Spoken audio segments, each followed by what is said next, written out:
When the spirit of a nation long suppressed arises in revolt, it is to assert a people's right to freedom, a flashpoint which marks the beginning of a national movement.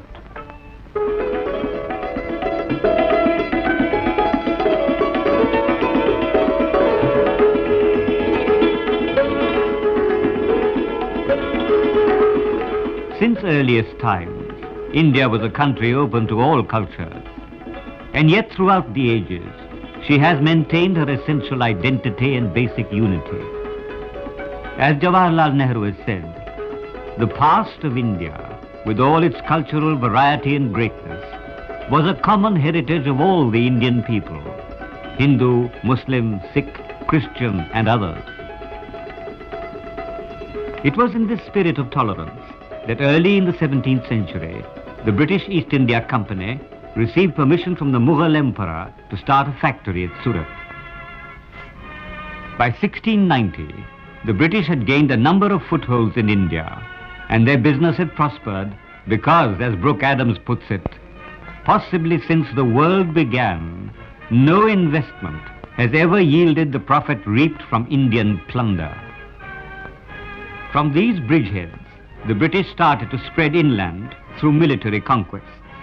And by the middle of the 19th century, they had occupied nearly 3/5 of India. The British compelled the rulers of many Indian states to conclude unequal treaties and made the rulers ineffective. They introduced the insidious doctrine of lapse. Whenever a ruler died without leaving a direct heir, the state was annexed by the British. By a series of annexations, they took over states such as Satara, Jhansi, Nagpur, and many more. Along with political expansion, there was legalized exploitation of the Indian masses, and the word loot became part of the English language. Soon Indian industries were destroyed. The craftsmen whose products once adorned the courts of Rome and Pompeii lost their means of livelihood.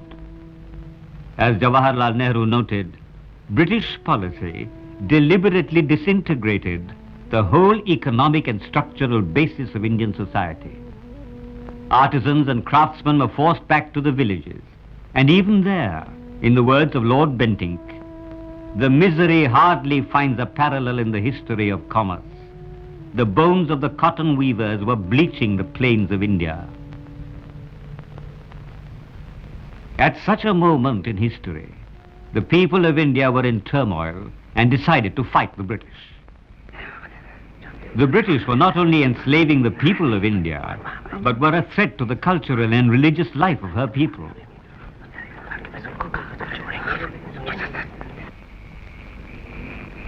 The chapati was used as a means of secret communication to spread the message of simmering discontent and to prepare the people for a revolution.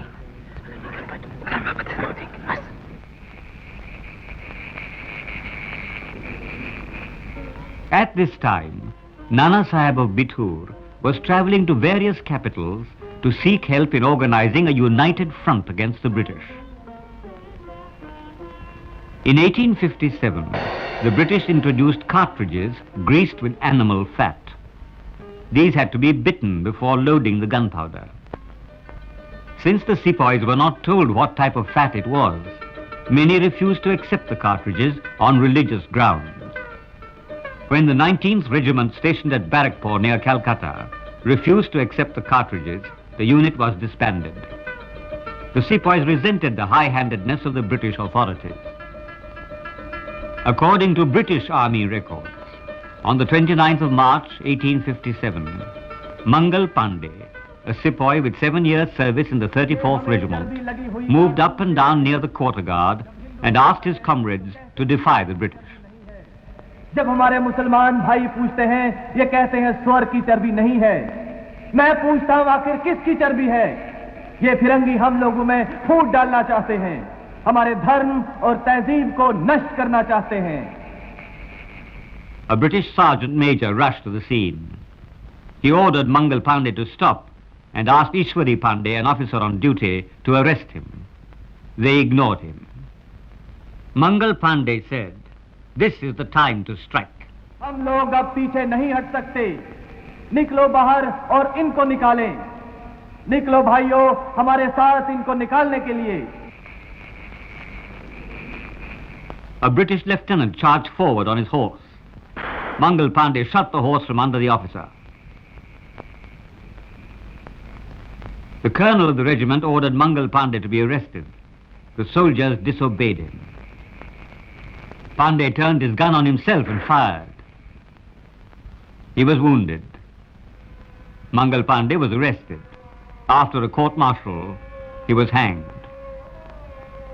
The news of Mangal Pandey's martyrdom travelled swiftly to various parts of the country. At Meerut, 85 out of 90 sawars of the 3rd Cavalry refused to accept the greased cartridges. They were disarmed and sent to prison. The Indian soldiers were furious at this insult to their comrades.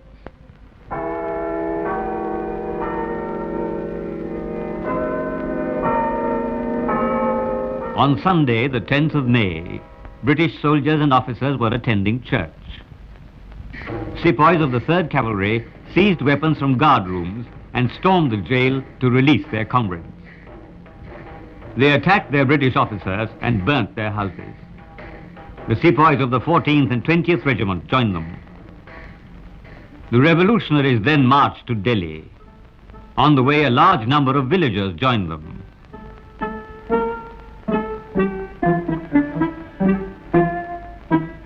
They reached the Red Fort on the 11th of May 1857. The last of the Mughal kings, Bahadur Shah Zafar, was proclaimed Emperor of India. मेरे हिंदू और मुसलमान भाइयों, आज हमने जो एक दूसरे का हाथ थामा है वो हमारे फर्ज का तकाजा है। मेरी दिली ख्वाहिश है कि फिरंगियों को हिंदुस्तान से बाहर निकाल दिया जाए, चाहे इसके लिए हमें कितनी ही कीमत क्यों न अदा करनी पड़े। ये बात न भूलो कि परवरदिगार की नेमतों में सबसे बड़ी नेमत आजादी है, आजादी। On hearing this call, most sepoys from Meerut and other places flocked to Delhi. The occupation of Delhi by Indian soldiers was a tremendous blow to British prestige. The news of the uprising spread like wildfire. The British administration was virtually paralyzed. In their hearts, the people of India had never accepted British domination, and Indian soldiers had revolted against them 12 times even before 1857. The British authorities issued orders that anyone connected with the revolt was to be treated as a convict and deported to the Andamans for life. Many were given capital punishment. Some were hanged, some shot by musketry, and many more tied to guns and blown away.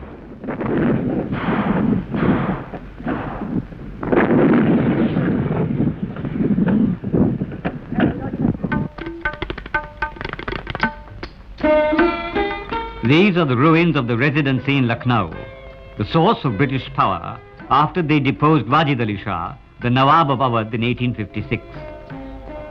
The Residency was completely destroyed during an 8-month-long siege laid by Indian troops. On the 29th of June, the Indian soldiers advancing onto Lucknow defeated the British troops at Chinhat, a few miles outside Lucknow. British forces under Sir Henry Lawrence retreated to the Residency. Indian soldiers laid siege to the Residency and requested Begum Hazrat Mahal, the wife of the deposed king, to lead them. The Begum fought alongside the sepoys without regard to her personal safety. Several British attempts at relieving the hard-pressed Residency were defeated.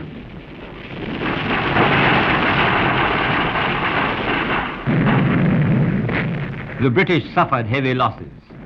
Sir Henry Lawrence was killed during one of the attacks.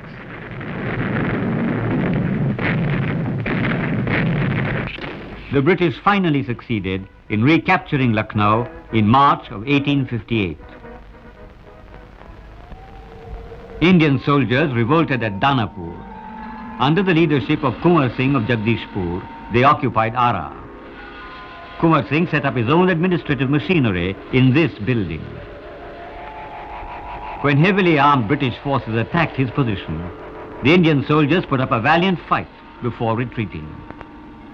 Kunwar Singh thereafter defeated Colonel Milman's troops and occupied Azamgarh. On the 21st of May, the 37th Native Infantry revolted in Banaras. The unit was disbanded on the 4th of June. At Allahabad, Maulvi Liaquat Ali, a local schoolmaster, proclaimed himself the governor of the city at the instance of the people.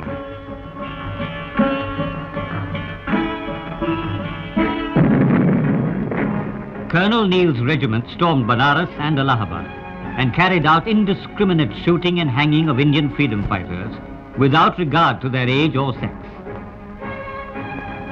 Within a few days, life was completely paralyzed in the crowded cities and surrounding villages.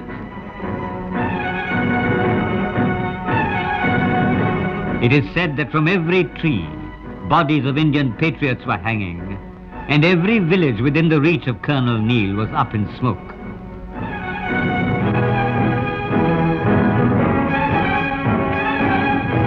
At Kanpur, the 1st and 56th Native Infantry took up arms against the British. They occupied the treasury on the 4th of June. They called on Nana Sahib of Bitur, who was camping at Nawabganj, to lead them in their battle against the British.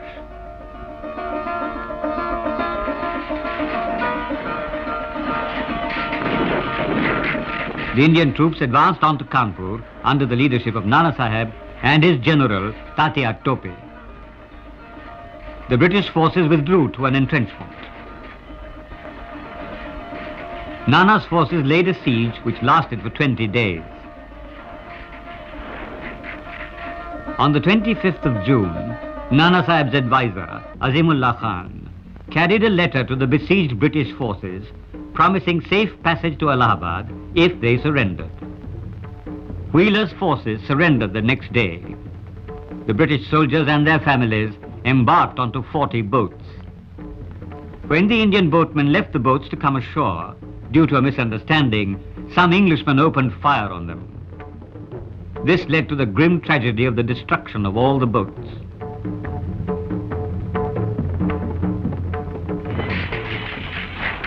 A British column under Henry Havelock attacked Kanpur.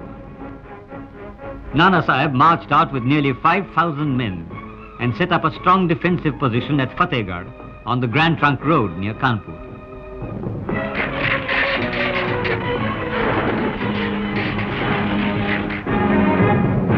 When Havelock reoccupied Kanpur, Tatia Tope, one of the ablest generals of the War of Independence, did not take the defeat lying down. He raised troops in Gwalior and marched on to Kanpur on the 28th of November and again conquered the city. After beating back several counterattacks, Tatia Tope retreated to Kalpi on the 6th of December. Delhi remained free for several days. A British column from Meerut was sent to reoccupy the capital on the 5th of June. Indian soldiers, under the command of General Bakht Khan, fought them on the banks of the Hindan River. After 2 days of fierce fighting, the Indian sepoys retreated to a stronger defensive position at Badli Ki Sarai, a few miles outside Delhi. The British suffered heavy losses. There was a long stalemate. The British had the advantage of telegraphic communications, which ensured speedy movement of their troops. They were even able to get reinforcements from Britain. Massive reinforcements arrived from Punjab and other areas. The British troops launched a full-scale attack on Delhi on September the 14th.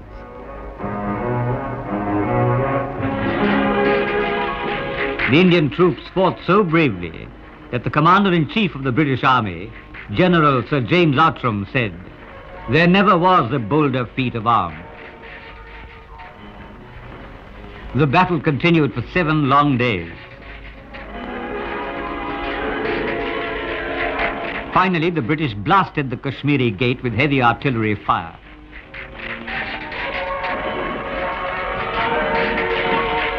After fighting for every house in every street, the British finally occupied the city on the 21st of September and let loose a reign of terror.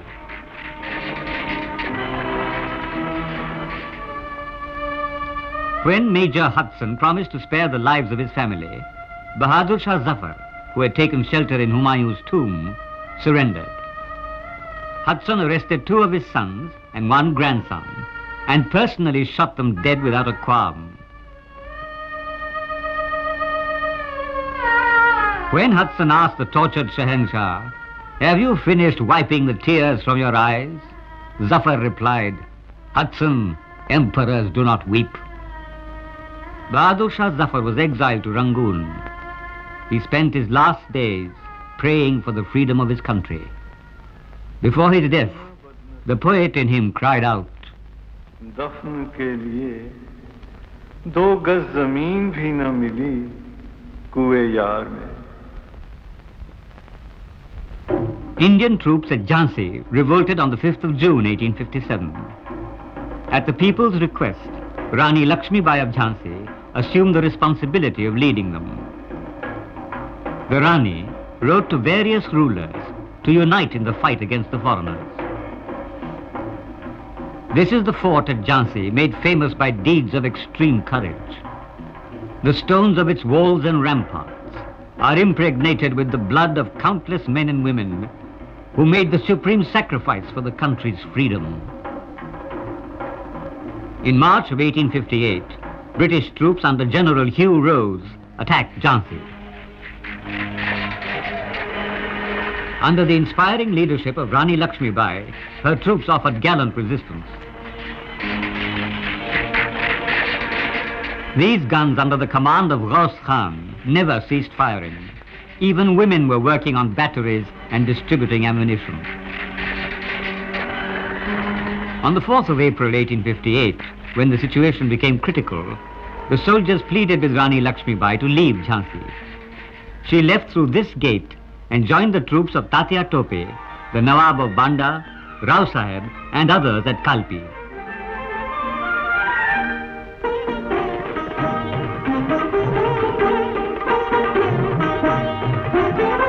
The British attack on the Indian positions at Kalpi led to perhaps the fiercest battle in the fight for independence.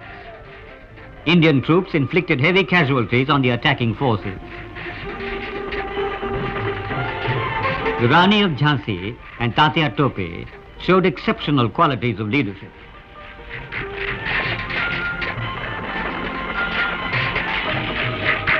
When their resources were exhausted, the Indian forces withdrew from the scene and in a brilliant move occupied the Gwalior fort.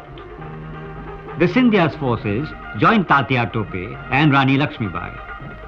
The ruler fled to Agra. When the British forces advanced towards the city, the Rani of Jhansi boldly confronted them at Kota Ki Sarai. Rani Lakshmibai died fighting for the freedom of our country on the 17th of June 1858. General Hugh Rose paid her a rich tribute by calling her the best and bravest military leader of the rebels.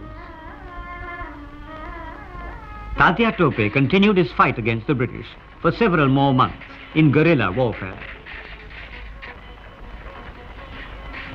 Finally, the deposed ruler of Narwar, Man Singh, who pretended to be a friend of Tatia, betrayed him. On April the 15th, 1859, Tatia Tope was tried by court-martial in this building at Shivpuri in the present-day Madhya Pradesh. On the 18th of April, he was hanged. A sad end to a brave life. In spite of the suffering and sacrifice of tens of thousands of men and women, the first war of independence did not succeed because of lack of organization and coordination, and because many Indian rulers helped the British for personal gain. Nevertheless, it was a war in which all religious barriers were overcome, a war which was to inspire generations of freedom fighters and martyrs, who made it possible for us to walk as free Indians today.